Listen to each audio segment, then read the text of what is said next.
that run international child trafficking organizations. So obviously, are you going to trust those organizations to go after that? That's another question and conundrum that I think a lot of people are asking themselves. But other than the exception of children being hurt, I think we are adults and we can actually decipher and decide what we want to listen to and don't want to listen to. Treat us like human beings. We shouldn't be treated like babies.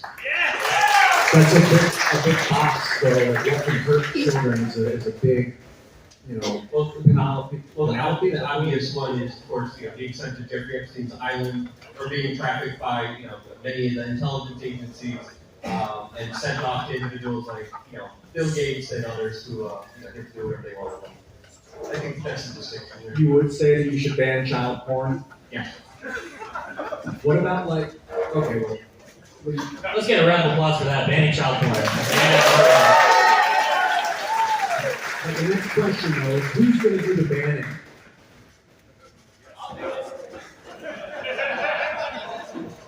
think it should probably be human beings should be doing the banning and not an algorithm or a bot or something like that. I think it should be human beings checking this stuff out and taking a look for child porn, if that's what we're going to ban.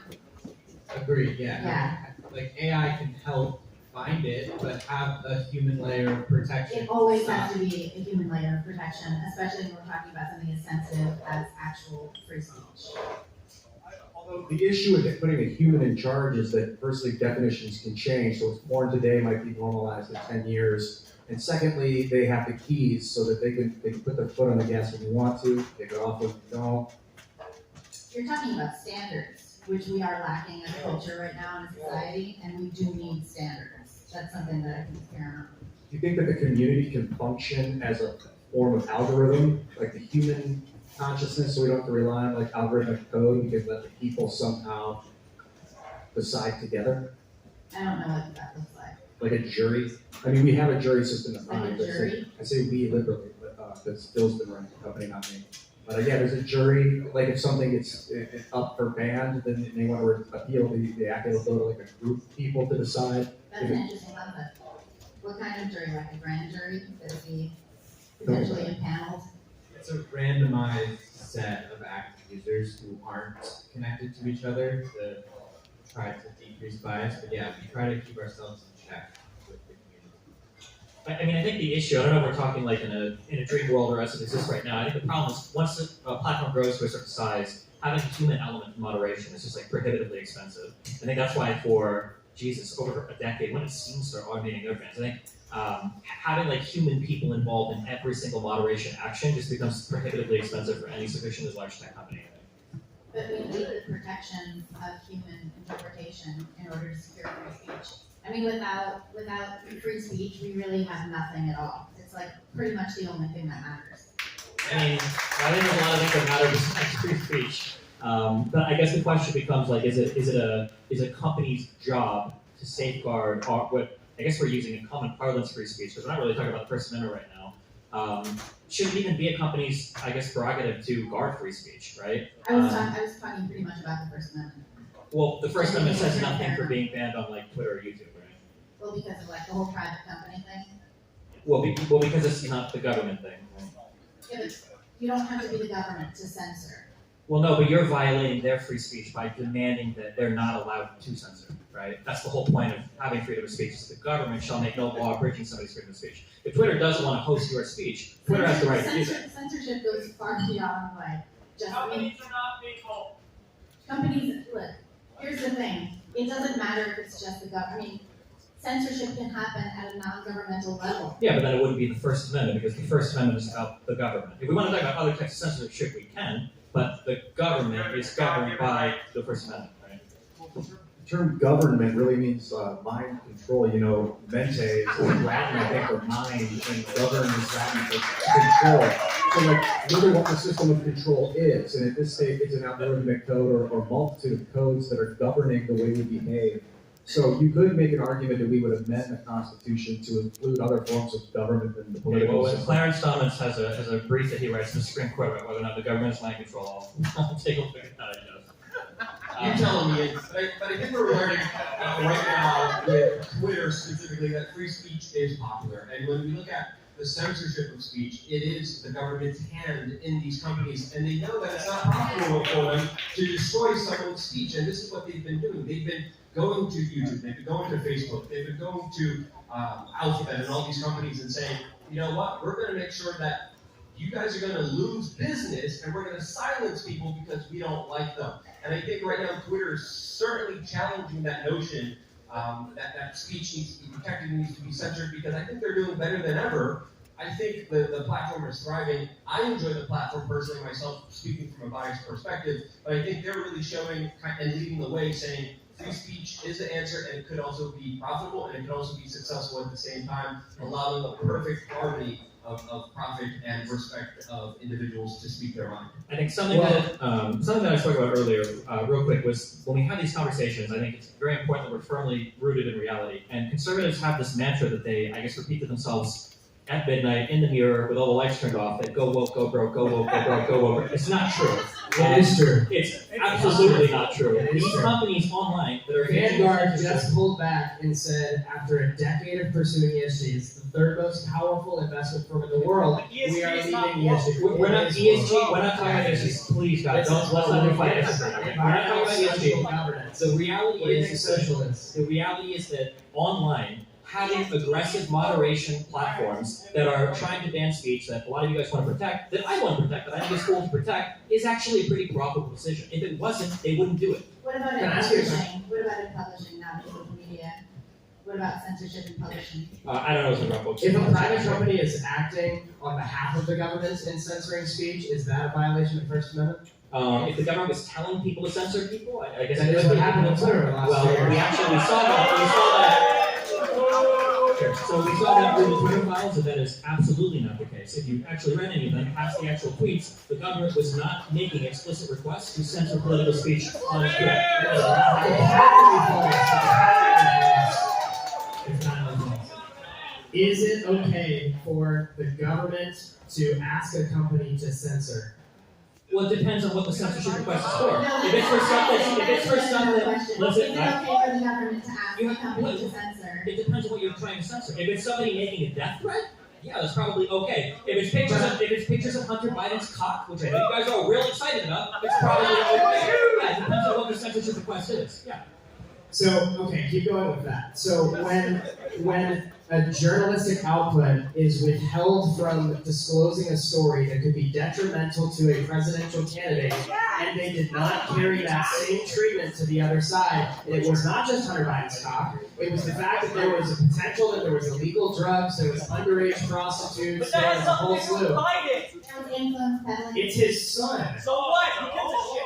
Who gives a shit about his son who's involved in his business dealings, who gets $50,000 a month working for Burisma in a country that we have a proxy state set up in? How is that not involved with Biden? Are you kidding me?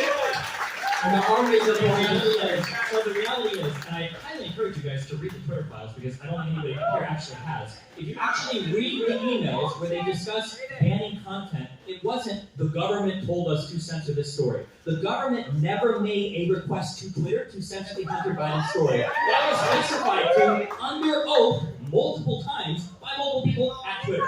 It is not the case that that story was censored because of the government. It was a complicated internal conversation that Twitter had amongst themselves. You can read the conversations. They're So published in the basically what you're emails. saying is that Twitter self-censored. Yes.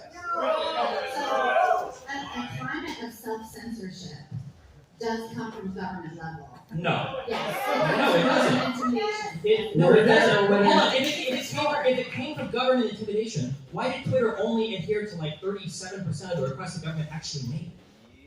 Just because they didn't go along with 100% according to your Oh, come on. No, so the government can only intimidate you 37% of the time? That's a valid question. No, it's not a valid question. That was ridiculous. If No. an FBI agent is outside my house, I see that there was government intimidation at Twitter, and I think that you can see that in the Twitter files. no, you I can't. think Where? that you saw that Where with do you see regard that? to, I don't have it in front of me. Okay, well, I read them, okay, and I'm telling you that they did not intimidate them. I have had conversations with the FBI. If the FBI was outside my house, they're going to intimidate me more than 37% Can I of ask the you a time. question? Were there any emails in the Twitter files between a government actor, bureaucracy or elected official, and Twitter's executive team? Yes. Is that not highly problematic when the requests coming from government involve political candidates? Yes or no? It depends on the request. If it's essential, how? Do you think it is essential that uncensored pictures of Hunter Biden's dick remain on Twitter? When he's the son, yes. When he's the son, the conversation. it's the New York Post. It's not like it's the porn outlet that's posting these pictures. The second oldest journalistic outlet in the United States broke a story. Government emailed Twitter's executive team what happened 2 weeks out from the election. Then they delete the story of the New York Post. So how is that not The New a York company Post acting on behalf of the government to violate the First Amendment of a journalist? Because Twitter never said that they deleted that post because of the government. And What do you want to believe? I'm reporting from the Twitter feed. What are you saying? Let's stop screaming. Let's try to understand each other. And we're getting a little bit crazy. We're getting a little Real quick, just so we're on the same Let's page. get a little simple. How many people up here actually read the actual tweets? Not just the headline. Thank you, that's how you do it.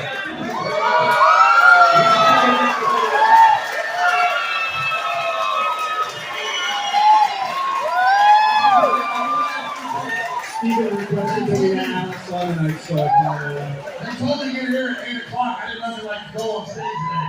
So I'm only 30 seconds late, sorry. Alex, do you think that what was the exactly? Do you think that there's things that should be censored online, Alex? I guess, how do you want to ask it, Stephen? How would you ask Alex this, where we're at right now? I'm not even sure what I would ask Alex right now. I would just go back to 5 years ago where violent threats, specifically calling for violence, which is illegal already, and child porn and stuff like that, and people's hacked personal information. Those things are illegal. Things that are illegal are illegal, not our free speech. Really simple. Do you think that there are things that where it's like it's legal but unethical that should be pulled down? No, I think it's through the Wild West. That's what American freedom is. And once you open the Pandora's box, everybody is going to say this is evil, other groups are going to say that's evil, conservatives are going to say ban this, liberals are going to say ban that, this group's going to say ban this, and then the special interests ban what they don't like. No, that's not what I want. I'm a big enough adult that I want to see everything. People say, well, then don't let the kids see it, ban TikTok. No, don't let your kids on TikTok either, parents. What is your, okay, so I'm curious, what is your enforcement mechanism? You want to go to Twitter, you want to say you're not allowed to deplatform certain speech or ban certain actors. What do you want to do to keep them from doing that? Do you want to make it illegal for you to ban people that you disagree with, that do hate speech? Like, what does the enforcement mechanism look like there? Well, hate speech is really just a modern corporate name. I mean, when the media, U.S. senators called for nuclear war with Russia, to me that's hate speech. But they still have the right to say that and be crazy people calling for World War III. So one person's hate speech is somebody else's love speech.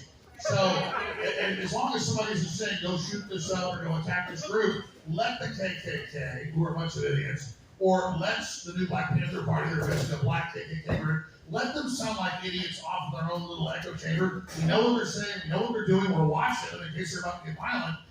Everybody knows all the studies, you suppress speech, it puts stuff underground. You want the old American idea that was really the vanguard, but that was the Renaissance, we call it old now, but really it's the new thinking, that we forgot about, and went back to the old thinking of tyranny, is to let everything out there and believe in the public to choose what makes sense. And in that world, whether it's the new Black Panther Party or the KKK, we're going to reject those idiots and we're going to embrace a civilization. And you radicalize more people by censoring speech, and you put them off into farther corners of the internet where they become more radicalized. And that's why a more honest, transparent conversation and dialogue where we're able to have actual clarity on the issues and actually fix the wrongs and actually discuss the problems actually helps fix the larger issues that we're dealing with. Yeah, but rather again, than what is the censoring. enforcement mechanism? How do you keep Twitter from banning people that you don't want banned? What do you think should be done? I think Minds is doing a great job. I think the way I'm not. Minds You is got. Are we talking about what to do with other social media? You're asking, how do we do that? I mean, I think as a population, we have big corporations, we have think tanks, we have so-called fact-checking groups, pressuring Twitter and Facebook and Instagram and Google and all its subsidiaries to censor. I think as a population, we reject and we boycott and we stand against censors and we promote the platforms that are open and free. And then, again, just 5-10 years ago, if a conservative got censored, the left was against it. If the left got censored, the right was against it. We have to go back to being unified and saying our speech is king. Our right to see and watch and listen to what we want is paramount, because you're not censoring Alex Jones, or you're not censoring Luke Rudowski, or you're not censoring Jack Posobiec, or you're not censoring Tucker Carlson, or Naomi Wolf, or whoever it is. When you censor them, you're censoring our ability to hear what they're saying. But you're also censoring anyone else who might speak up. So that's a big thing too. I mean, a liberal value, a very classical liberal value was that even if you disagree with someone's speech, you'll defend their right to express themselves. And that's a value that we need as Americans, and that's a value that we need online. Exactly. Remember when the liberals and the Jewish law firms used to support the KKK marching? Those liberal law firms. There was a murder she wrote about that. Absolutely. I mean, they didn't support the KKK, but they said, we gotta let these morons march or we lose all our rights, which was true. And it's true now on Twitter. It is. I think sometimes there's a responsibility for the authority to crack down if like child porn goes up. Like the admin has to take that offline. That means some central authority needs to snag that. Well, it's illegal. Exactly. And spam, it's not illegal, but it's unethical. So some central authorities got to crack it. But it's But not what's central stable. authority when the FBI has been uploading a lot of content as well, and they've been running international trafficking operations like Epstein for over 30 plus years? How do you trust those same people to actually monitor? Yeah, Luke Rudowski's right. How do we have the FBI protected Epstein now being the policeman of child porn? And I really think it's all up to us. Yeah, I think it doesn't scale. That's what I was going to say. Is the central authority crackdown method doesn't scale to the masses like Twitter because it's too big for one guy to take control, whether that's the government or the head of state. So I think you need to decentralize the authority somehow as the system grows. And if that can be written into the system, the larger it gets, the wider the net of judges that can make the decision and act in aggregation. Well, remember Elon Musk, like last week, that viral BBC clip. And he goes, okay, give me one example of what you're saying. He goes, well, it's a little bit mean or it's a little bit sexist. And he said, well, how do you define a little bit is? Soon everything is banned except what you want to be heard. I mean, it's impossible. And here's the thing. We all know this. You all know this. I remember Joe Rogan in like 2000 in Houston. And I'm watching him in a packed comedy club. And he said, mark my words, within 10 years, Hollywood and corporate media are going to be dead. Because on the internet, there's so many voices, so many choices, it can never compete with that level of lawless freedom. And if you go back to 2010, the numbers, that's really when corporate media died. That's really when Hollywood died. It's got endless funding and backers, but it's a zombie organization. It's already gone. So any attempt to bring in AI, any attempt to suppress us, any attempt to shut down their competition is like a ghost dance. They're fighting a war they've already lost. So let's understand that. No amount of AI, no amount of BS is going to stop us because AI is just plagiarism of everything we already made. So we program the AI ourselves. So when the viewers and listeners of this show realize you're not the tail, you're the dog, and that when you produce culture and you speak up, that's your defense mechanism to make sure you program yourself. Steven, do you think Alex should be let back on Twitter?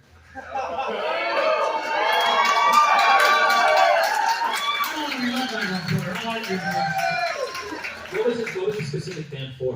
Was it for the? That's a very important point you brought up. I was not banned for the thing everybody cares about me for. I was banned for criticizing Oliver Darcy, the mini-me of Brian Stelter. And it was actually Tim Pool, who was on with Joe Rogan and the head of Twitter, Jack Dorsey, and yes. And they said he beat up a child on TV, and he was mean to a journalist, Oliver Darcy, and he called for using battle weapons against Antifa. None of that ever happened. They showed some random dude on ABC News when a kid's hitting him, and he in Missouri, and the guy looks a little like me and another fat dude with a beard. He hits him, and he falls down, and I'm like, that's not me. That was from a deep fake. It wasn't even a fake video. It wasn't me. And then I saw Oliver Darcy was everywhere getting me banned. I was still on Twitter. I said, how dare you get me banned everywhere, man? You're a jerk. The video's out there still. It's banned on Twitter. And then the other thing was, yeah, Bill Hicks.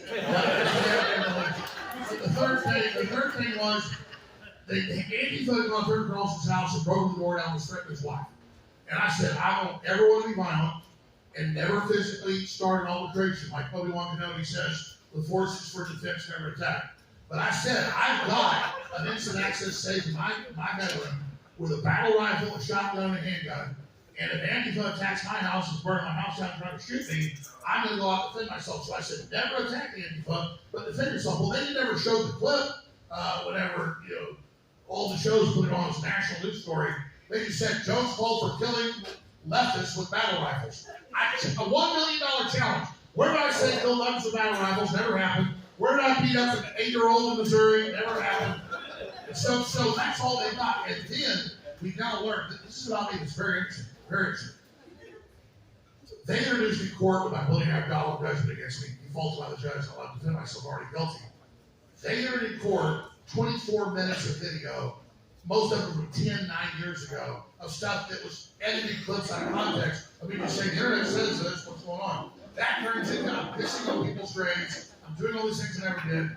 And when they sued me and didn't get the evidence, they defaulted me and then said the new model. They're now doing the Fox News and the Dominion lawsuit. If you don't like Fox News, the judge says, you're not giving me the right evidence, I'm going to default you. So you don't get a trial if you're guilty now, a jury decides how guilty you are. That's the weaponization of the judiciary. So then, when Hillary lost and Trump was about to win, they had a PR firm that now bragged about it. I didn't know this life in Texas. They hired a PR firm that does the Helium PR, the second biggest PR firm in the U.S., to run all these national stories everywhere about Jones is attacking people, he's peeing on graves, he's killing every people. I'm like, no, Joe Rogan, he said the N-word, he's like, stop saying it, because they ended it all together. And I kind of didn't say some of that, but not most of this. And I didn't know what was going on. And then they defaulted me, then they did that, then they wanted $2 trillion, oh, you only get $1.5 billion, I don't have $5 billion. So I learned how the whole thing was not about me. It was about demonizing free speech, demonizing populists. And when people don't stand up for Alex Jones, then all the dominoes fall. So I don't feel sorry for myself. I feel like I'm caught up in a really historical point. I don't have the incredible organization and focus and purity of Julian Assange, who I find no sin with, who I think did basically a perfect job. And he's free Julian Assange. He's a great guy. 8-9 years in solitary confinement, almost dead. So anytime I feel sorry for myself, I made a lot of mistakes and go crazy on here and get drunk on here and everything, take mushrooms on here. And I'm like, God, I just say crazy stuff. It was not done to be mean. I look back on all that, I just say, I'm lucky this machine only did this to me. Didn't use CIA sex operatives, didn't set me up, and didn't literally put me in a solitary confinement cell for 9 years. So I'm not a victim. Julian Assange is, and he's who we should be getting out of jail. That's what Trump's biggest fault is. He told Julian Assange in 2016, he said, Julian, if you've got the evidence of Hillary, I want you to release it. Release it now. And he releases it, they throw him under the prison. So, at the end of the day, fuck Donald Trump for that. You know what I mean? What I just threw up on Twitter banning of you, Alex, is that you got banned for one reason, which was the stuff you were talking about. And then now Elon just doesn't want to let you on because he thinks that you were mean about the kids with the Sandy Hook crash. No, I agree with all of us. I should not do it. Really? I'm dead serious. But I don't like that one guy can have arbitrary authority. Like, I just feel like I don't like the way you say Well, it. what you're saying is totally true, but let me explain the 3D chess. I'm being dead serious. Elon says, I will not arbitrarily ban people. I will follow the law and the rules. Then he says, Alex Jones attacks dead kids, and Jesus said, if you do that, you tie a millstone around your neck and you throw in the ocean. So he's being hypocritical on his statement of him not making personal decisions. What he said there was a lie. But let's explain. It's a battery. When they ran tens of thousands, that's conservative, regardless, thousands of national newscasts about what they said I did to kids that I didn't do. People don't know who Anna Labs is. They think I killed them. I mean, literally, you think that name, I don't know who said that. They think me. So they charged up this giant battery in his free speech that's Alex Jones. He's freeing all the captives. He's doing great things at Twitter, changed the whole paradigm. I can only salute him. If I was Elon Musk, I wouldn't go as far as saying he's throwing the ocean with a millstone around my neck, but that's a little too far. I shouldn't be killed. Please don't call people and kill me. But I understand that if he did that, they would have been able to shut down Twitter, overthrow what he did, and stop the revolution. So when they said, everybody's going, free him, free him, free him, he goes, no, he's the sacrificial lamb. So it's almost like the Dark Knight. I get it. Because of all that demonization and that investment that I'm the devil, He goes, great, everybody else is free but him, we're going to crucify him. I compare myself to Christ. I'm saying, I get it. And so Elon Musk never unban me. I love being the black sheep, but I get it. Free everybody else and just say, hey, I freed all them, but I kept that son of a bitch locked up. If everybody else gets free, we're going to win. And I think if he'd have done that, they'd have taken over Twitter, so Elon Musk made the right move. So Destiny, really Alex or no? Should he unban Alex or no? Yes. The reason why I asked is I don't know what he was originally banned for. That's what I'm curious. I don't know why Elon Musk hasn't unbanned you. Now you know. Well, I don't know. He was for that shooting in Connecticut, but I'm telling you, these guys are smart. These guys tell them, look, it was for the things I said. Here's my question. Because I know we have a lot of Elon fans up here. Do you think that Elon Musk is running Twitter to try to make money, or do you think he has a principled adherence to freedom of speech? I think Elon Musk is really smart. I'm really impressed. I get more impressed every day. He knows money is a symbol of energy like gas in your gas tank. You don't worship the gas tank, but you worship the sunrises and the forests and the blue skies and the sunsets you see when you're in your car or when you pick your kids up at school. So I worship that mobility. And so to him, he wants to be successful so he can do SpaceX and all the other amazing things he's doing. And so it's both. It's not exclusive to one. You want to be successful with money so you have the freedom. But definitely, he's hitting on all cylinders now where he said something everybody should agree with. Everybody knows that the majority of people have agreed now, and I think they're right, the circumcision is wrong. Your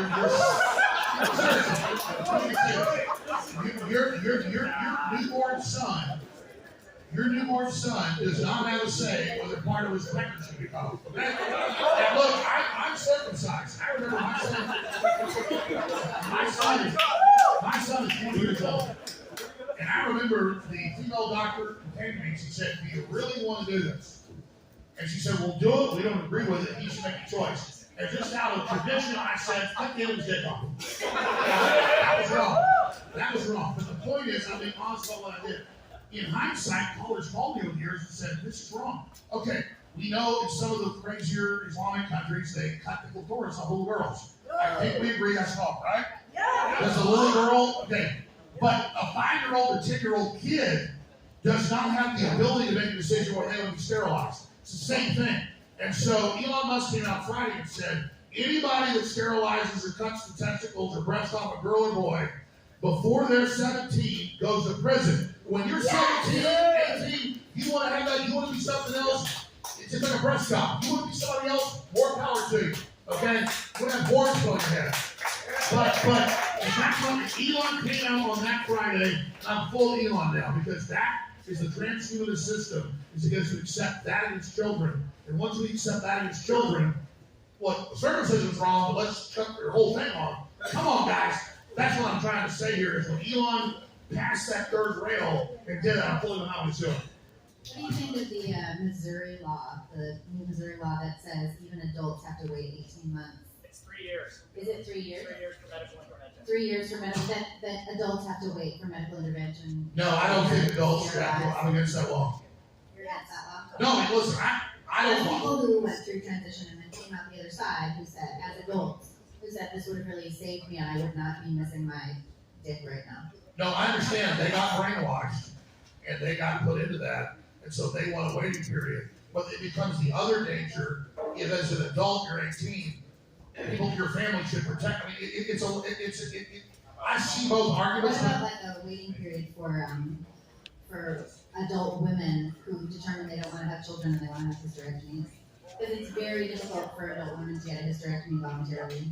No, I think a woman, listen, I don't like assisted suicide. I don't like suicide.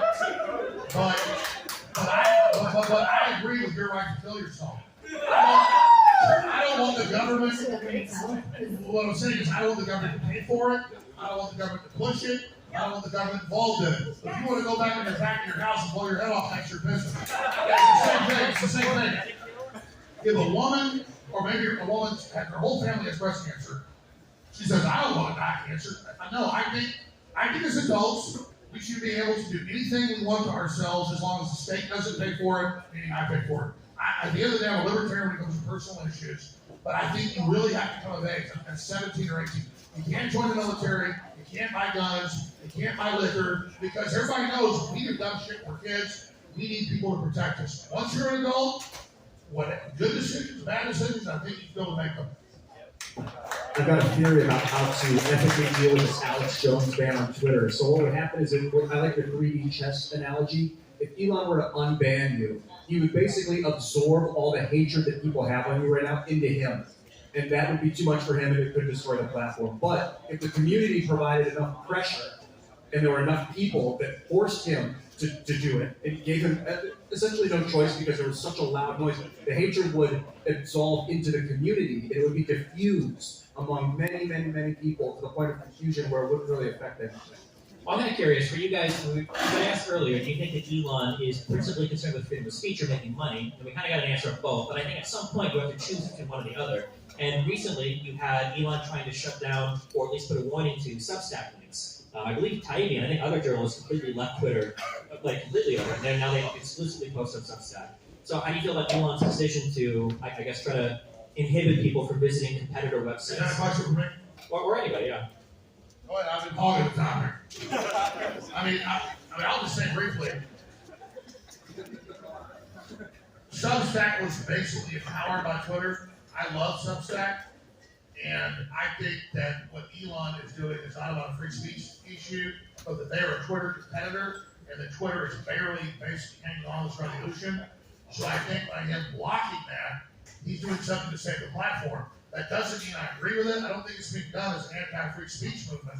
It's being done kind of like Yahoo was blocking YouTube when it first launched, 60, 70, 18 years I mean, this ago. is anti-freedom of speech to protect your Well, pockets, he though, also, right? he also said that he wasn't actually blocking. If you looked at the links, there was a warning. Same thing with the New York Post story for Hunter Biden initially too, though, right? There was a warning when you clicked off. That was pulled. Yeah, it was brought back with a warning though, too. I'm not defending the warning labels on the Substack link. I'm saying that it was a warning label. And in terms of if Musk is defending free speech on the platform or trying to make money, he won't be able to defend free speech if the platform doesn't make any money. So now violations of freedom of speech are okay as long as it protects the pocket of the owner so that he can continue to run the No, company. no, no, no, Because no, at no, that no, point, literally theoretically justified. That's the I just argument they have. clarified what the thing was that happened, and then said that I think he's defending free speech and trying to make money so he can continue to. Sure, what if he says that I think we should But ban also, racial? what Substack did was, weren't they like appropriating a bunch of the code and Yes,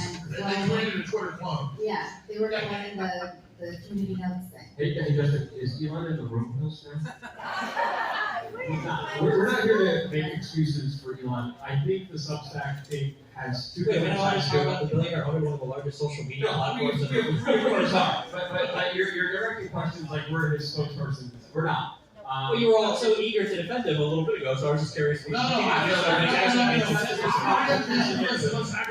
meant to address this, and it just broke my 4 or 5 days ago trying to analyze it. I am not his apologist. In fact, the guy's banned me and set up that I need to be murdered.